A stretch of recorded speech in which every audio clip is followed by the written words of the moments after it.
সম্পূর্ণ নিরাপত্তা ভোগ করবেন। তাদের ধর্মীয় উপাসনালয়গুলোর নিরাপত্তা নিশ্চিত করা হবে। সংখ্যালঘুদের বাসা বাড়ি এবং তাদের ব্যবসা প্রতিষ্ঠানগুলোর নিরাপত্তা নিশ্চিত করতে হবে। এভাবে সকলে মিলেমিশে একটি সুন্দর বাংলাদেশ আমরা তৈরি করবো ইনশাআল্লাহ। আর সেজন্য আমাদেরকে সজাগ থাকতে হবে। পতিত স্বৈরাচারী শক্তি বাংলাদেশ থেকে পালিয়ে গেছে। কোথায় গেছে? ভারত সরকার তাকে আশ্রয় দিয়েছে, তেমনই কথা।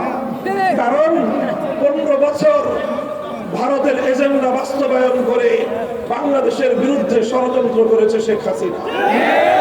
আর ভারত এদেশের মানুষের কোন আকাঙ্ক্ষাকে বিপয়ে তোলে প্রতিটি জাতীয় নির্বাচনে তার সেবাদাসী শেখ হাসিনাকে বাংলাদেশের ক্ষমতার মসনদে বসিয়ে রাখবার জন্য এদেশের মানুষের ভোটের অধিকার নিয়ে ছিনিমিনি খেলেছে। সারা আন্তর্জাতিক বিশ্বের সামনে বাংলাদেশকে ছোট করে রাখবার সমস্ত আয়োজন ভারত করেছে।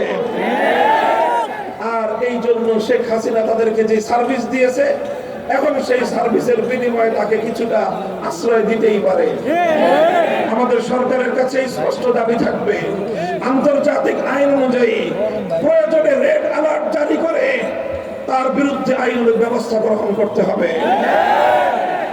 আর বলবো আমরা পরিষ্কার ভাষায়,